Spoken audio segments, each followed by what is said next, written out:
La petite table, l'âne et le bâton.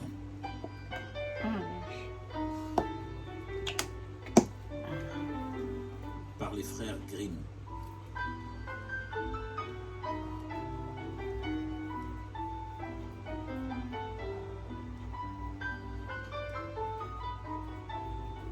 Il était une fois un tailleur qui avait 3 fils et une chèvre.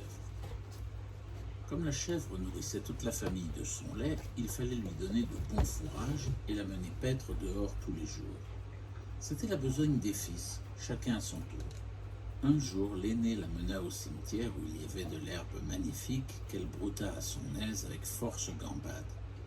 Le soir, quand il fut temps de rentrer, il lui demanda « La bique, es-tu repue ?»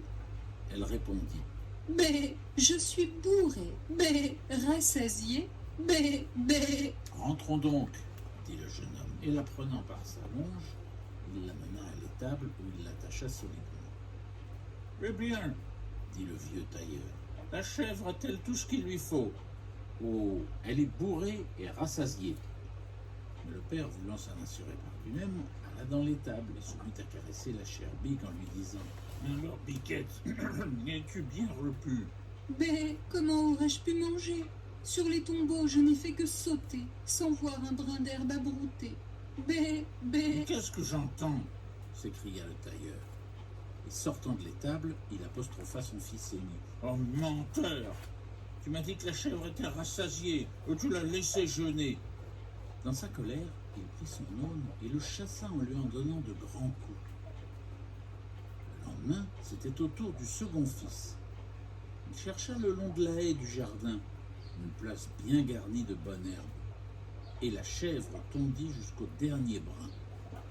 Le soir, quand il s'agit de rentrer, il lui demanda « Et la bique, es-tu repue ?» Elle répondit « Mais. Je suis bourré, rassasié, mais. » « Entrons donc, dit le jeune homme, et il la mena à l'étable où il l'attacha solidement. « Dis, eh bien, la chèvre a-t-elle eu tout ce qu'il lui faut ? Oh, elle est bourrée et rassasiée, dit le fils. » Le tailleur, qui voulait voir les choses par lui-même, alla dans l'étable et demanda « Biquette, es-tu bien repue ? » « Mais comment aurais-je pu manger ?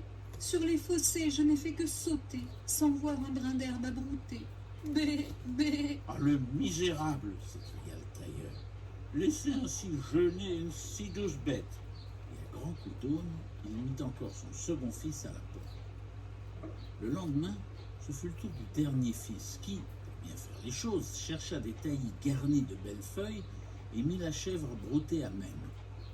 Le soir, quand il s'agit de rentrer, il lui demanda « La bique, es-tu repue ?»« Je suis bourré, rassasié, mais. » « Entrons donc, dit le jeune homme, et il l'amena à l'étable où il l'attacha solidement. « Eh bien, dit le vieux tailleur, la chèvre a-t-elle eu tout ce qu'il lui faut ? Oh, elle est bourrée et rassasiée. » Le tailleur, qui n'avait plus de confiance, alla à l'étable et demanda « Oh, Biquette, es-tu bien repue ?» La méchante bête répondit « Comment aurais-je pu manger ? Parmi les champs, je n'ai fait que sauter, sans voir un brin d'herbe à brouter. Mais. » « L'enchance de menteur ! Aussi fourbes, aussi dénaturés les uns que les autres, vous ne serez plus leur dupe. » Hors de lui de colère, il rossa son dernier fils à grands coups d'aune si violemment que le jeune homme se sauva à son tour de la maison. Le vieux tailleur restait désormais tout seul avec sa chèvre. Non, ça faire le même coup. Le lendemain, il alla à l'étable et se mit à la caresser en disant « Oh bien, ma chère Biquette, je vais te mener moi-même. » Il la prit par sa longe et la conduisit le long des haies vertes aux places où poussait l'herbe à 1000 feuilles et aux autres endroits qui plaisent aux chèvres. Ça va finir en « méchoui, Cette fois, lui dit-il, je peux t'en donner un cœur joint. » Et il la laissa paître jusqu'au soir. Alors il lui demanda « Alors la bique, es-tu repue ?» Elle répondit « Mais. Je suis bourré, rassasié, mais. » « Nous rentrons donc, dit le tailleur, et il l'amena à l'étable où il l'attacha solidement. En sortant, il se retourna encore pour lui répéter « Mais cette fois, tu es bien repue. » La chèvre ne le reçut pas mieux que les autres, et elle lui répondit « Comment aurais-je pu manger ? De tout le jour, je n'ai fait que sauter, sans voir un brin d'herbe à brouter. Mais. » Le tailleur, en entendant cela, fut bien surpris. Il reconnut qu'il avait chassé ses fils injustement. Attends, ingrate créature, ce serait trop peu de te chasser ainsi. Mieux veut te marquer de telle sorte que tu n'oseras jamais te montrer devant d'honnêtes tailleurs. Et en un instant, il saisit son rasoir, savonna la tête de la chèvre et la rasa nue comme la main. Et comme l'aube lui aurait fait trop d'honneur, il prit le fouet et il lui en donna de tels cinglés qu'elle s'enfuit en faisant des sauts prodigieux. Le tailleur, se trouvant seul chez lui, tomba dans un grand chagrin. Il aurait bien voulu rappeler ses fils, mais personne ne savait ce qu'ils étaient devenus.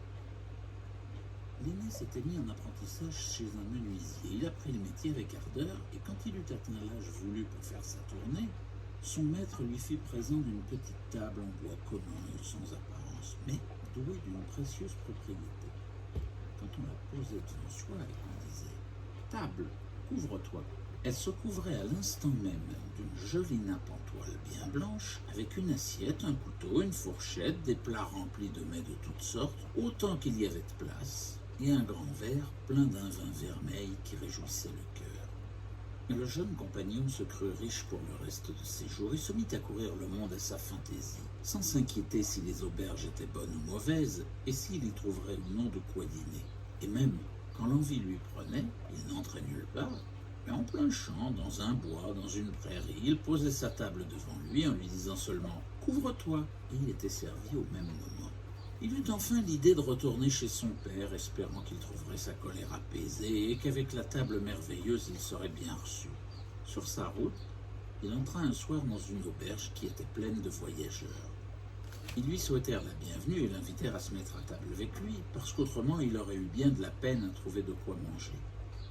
« Non, répondit-il, on ne veut pas de votre écho, mais je vous invite à prendre part au mien. » Ils se mirent à rire, croyant qu'il voulait plaisanter. Cependant, il dressa la table au milieu de la salle et dit « Table, couvre-toi ».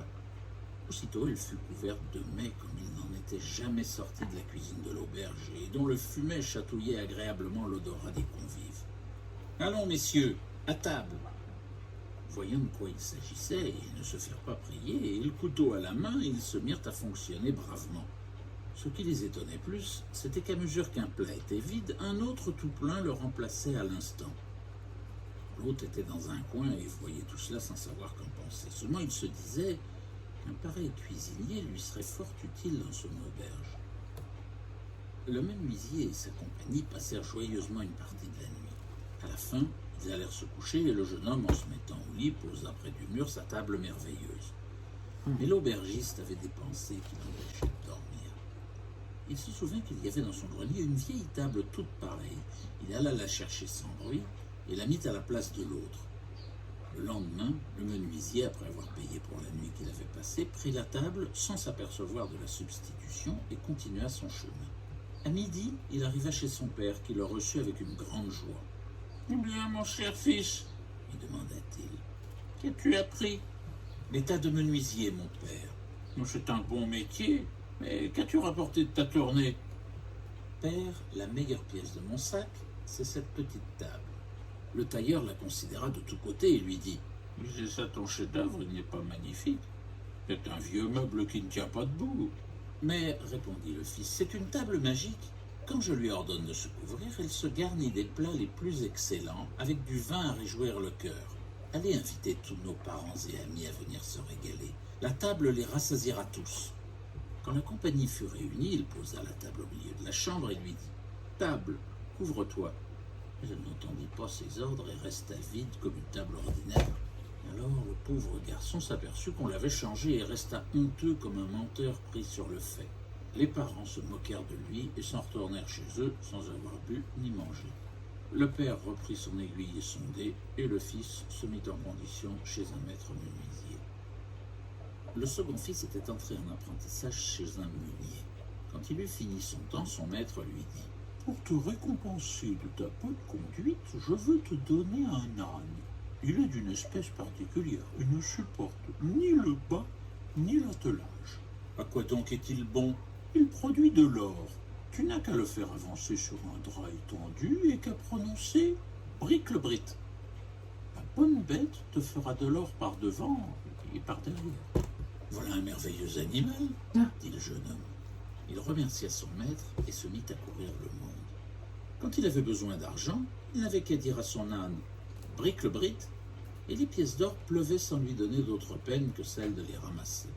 Partout où il allait, le meilleur n'était pas trop bon pour lui et le plus cher était son lot, car il avait toujours la bourse pleine. Après avoir voyagé quelque temps, il pensa que la colère de son père devait être apaisée et qu'il pouvait l'aller retrouver avec son âne.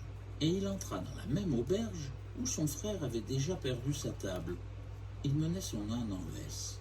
L'autre voulut le prendre et l'attacher, mais le jeune homme lui dit « Ne vous donnez pas cette peine.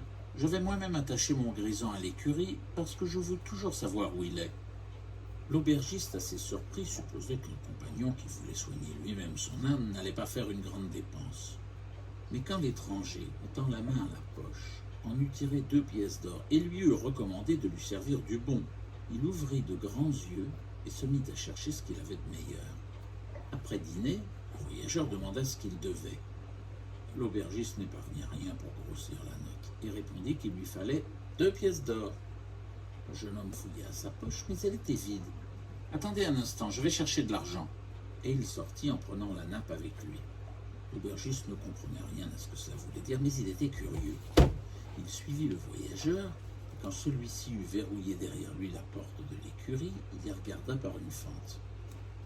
L'étranger étendit la nappe sous l'âne, prononça « bric-le-brit », et aussitôt la bête fit tomber de l'or par devant et par derrière. Il en pleuvait. « Malpeste !» se dit l'aubergiste. « Des ducats tout neufs ? Un pareil trésor n'est pas pour faire tort à son maître. » Le jeune homme paya ses dépenses et alla se coucher. Et l'aubergiste, se glissant la nuit dans l'écurie, enleva le grison qui battait monnaie et en mit un autre à sa place. Le lendemain matin, le jeune homme prit l'âne et se remit en route, croyant bien que c'était sa bête magique. À midi, il arriva chez son père, qui se réjouit de le revoir et le reçut à bras ouverts. « Qu'es-tu devenu, mon fils ?»« Je suis meunier, cher père. »« Et que rapportes-tu de ta tournée ?»« Rien qu'un âne. »« Bon, il y a bien assez d'ânes chez nous. J'aurais mieux fait de me ramener une bonne chèvre. » Mais, reprit le fils, ce n'est pas une bête comme les autres, c'est un âne magique. Je n'ai qu'à dire, bric-le-brit, et aussitôt il en tombe des pièces d'or de quoi remplir un drap. Faites venir tous nos parents, je vais les enrichir d'un seul coup. Voilà qui me plaît, je ne me fatiguerai plus à tirer l'aiguille. Et il alla bien vite chercher toute sa parenté. Dès qu'ils furent réunis, le meunier se fit faire place, étendit un drap, amena son âne au-dessus. Maintenant, attention, bric-le-brit. Mais l'âne n'entendait rien à la magie, et ce qu'il fit tomber sur le drap ne ressemblait guère à des pièces d'or. Le pauvre meunier vit qu'on l'avait volé, et faisant bien triste mine, il demanda pardon à ses parents, qui s'en retournèrent chez eux aussi gueux qu'ils étaient venus. Son père fut obligé de reprendre son aiguille. Pour lui, il se plaça comme domestique dans un moulin. Le troisième frère s'était mis en apprentissage chez un tourneur. Comme le métier est difficile, il y resta plus longtemps que ses 2 aînés. Ils lui racontèrent dans une lettre les malheurs qui leur étaient arrivés et comment l'aubergiste leur avait volé les dons magiques dont ils étaient possesseurs. Quand le tourneur eut fini son apprentissage et que le temps de voyager fut venu, son maître, pour le récompenser de sa bonne conduite, lui donna un sac dans lequel il y avait un gros bâton. « Le sac peut bien me servir, je le mettrai sur mes épaules, mais à quoi bon ce bâton? Il ne fait que l'alourdir. Je vais t'apprendre son usage, répondit le maître. Si quelques gens te font du mal, tu n'as qu'à dire ces mots. Bâton, hors du sac. » Aussitôt, le bâton leur sautera sur les épaules et le travaillera si vigoureusement que de 8 jours ils ne pourront plus remuer. Le jeu ne cessera pas tant que tu n'auras dit « bâton dans le sac ». Le compagnon remercia son maître et se mit en route avec le sac. Si quelqu'un l'approchait de trop près et voulait le toucher, il n'avait qu'à dire « bâton hors du sac ». Et aussitôt le gourdin de battre les habits des gens sans qu'ils eussent le temps de les ôter, et le tour se faisait si vite que chacun y passait avant d'avoir vu par où. Un soir, il arriva à l'auberge où ses frères avaient été dépouillés. Il posa son havre-sac devant lui, sur la table, et se mit à raconter ce qu'il avait vu de curieux dans le monde. « Oui, disait-il, On trouve des tables qui servent toutes seules à dîner, des ânes qui font de l'or et d'autres semblables belles choses que je suis loin de mépriser. Tout ça n'est rien à côté du trésor que je porte dans mon sac. L'hôte dressait les oreilles. Qu'est-ce que cela peut bien être, pensa-t-il. Sans doute son sac est-il plein de pierres précieuses. Je voudrais bien réunir à l'âne et à la table, car toutes les bonnes choses vont par toi. C'est bien connu. Lorsqu'on se coucha, le jeune homme s'étendit sur un banc et mit son sac sous sa tête en guise d'oreiller. Quand l'aubergiste le crut bien endormi, il s'approcha de lui tout doucement et se mit à tirer légèrement sur le sac pour essayer s'il pourrait l'enlever et en mettre un autre à sa place. Mais le tourneur le guettait depuis longtemps. Et au moment où le voleur donnait une forte secousse, il s'écria « Bâton, hors du sac !» Et aussitôt le bâton de sauter sur le dos du fripon et de rabattre comme il faut les coutures de son habit. Le malheureux demandait pardon, miséricorde, et plus il criait, plus le bâton lui daubait les épaules, si bien qu'enfin il tomba épuisé par terre. Alors le tourneur lui dit « Si tu ne me rends pas à l'instant la table et l'âne, la danse va recommencer. »« Oh non !» s'écria l'autre d'une voix faible. « Je rendrai tout. Fais seulement rentrer dans le sac ce diable maudit. Ce serait pourtant justice de recommencer, mais je te fais grâce si tu t'exécutes. Bâton dans le sac !» Et il le laissa en repos. Le tourneur arriva le lendemain chez son père avec la table et l'âne. Le tailleur se réjouit de le revoir et lui demanda ce qu'il avait appris. « Cher père, répondit-il, je suis devenu tourneur. »« Bel état, et qu'as-tu rapporté de tes voyages ?»« Une belle pièce, cher père, un bâton dans un sac. »« Un bâton, c'était bien la peine, il y en a autant dans tous les bois. »« Pas comme le mien, cher père. Quand je lui dis bâton hors du sac, il s'élance sur tous ceux qui me veulent du mal et les rosse jusqu'à ce qu'ils en tombent par terre en criant grâce. Avec ce gourdin, voyez-vous, j'ai recouvré la table et l'âne que ce voleur d'aubergiste avait dérobé à mes frères. Faites-les venir tous les deux et allez inviter tous nos parents, je veux les régaler et remplir leurs poches. » Le vieux tailleur alla chercher les parents, bien qu'il n'eût plus grande confiance. Le tourneur étendit un drap dans la chambre, qui amena l'âne, et invita son frère à prononcer les paroles sacramentelles. Le meunier dit « Brique-le-brique !» Et aussitôt les pièces d'or de tomber drues comme grêle, et la pluie ne cessa que quand chacun en eut plus qu'il ne pouvait emporter. Vous auriez bien voulu être là, ami de littérature audio. Ensuite, le tourneur prit la table et dit à son frère le menuisier « À ton tour maintenant !» À peine celui-ci eut prononcé « Table, couvre-toi !» qu'elle fut servie et couverte des plats les plus appétissants. Il y eut alors un grand festin, comme jamais le vieillard n'en avait vu dans sa maison, et toute la compagnie resta réunie en fête jusqu'à la nuit.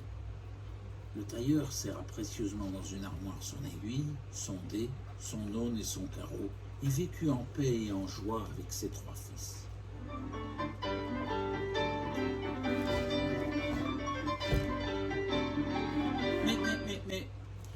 Mais, qu'est devenue la chèvre qui était cause que le tailleur avait chassé ses 3 fils de chez lui? Je vais vous le conter. Comme elle était honteuse de sa tête pelée, elle courut se cacher dans un terrier de renard. Le renard, en rentrant chez lui, aperçut dans l'obscurité 2 grands yeux qui étincelaient comme des charbons ardents. La peur le prit et il s'enfuit. L'ours qui le rencontra, voyant son trouble, lui dit « Qu'y a-t-il donc, frère renard ? D'où te vient cet air effaré ? » « Il y a au fond de mon terrier un monstre épouvantable qui m'a regardé avec des yeux enflammés. »« Nous l'aurons bientôt chassé, dit l'ours. » Et il alla aussi regarder au fond du terrier. Mais quand il eut vu ces terribles yeux, la peur le gagna aussi, et pour éviter d'avoir affaire au monstre, il s'enfuit au plus vite. L'abeille le rencontra, et s'apercevant qu'il n'avait pas l'air trop rassuré dans sa peau, elle lui dit « Oui, compère, tu fais bien triste la mine. Qu'est devenu cette gaieté ? Mais il y a dans le terrier du renard un monstre au regard terrible que nous ne pouvons faire déloger. » Tu me fais pitié, grand frère. Je ne suis qu'une faible créature que tu ne daignes pas regarder sans ton chemin. Mais non, je crois que je pourrais être utile. Elle vola dans le terrier, se posa sur la tête rasée de la chèvre et la piqua si fortement que la bique ne put s'empêcher de crier et de s'élancer dans les bois comme une frénétique. Depuis ce temps-là, personne ne sait ce qu'elle est devenue. Et voilà. C'est tout? Je sais pas si ça valait le coup du coup.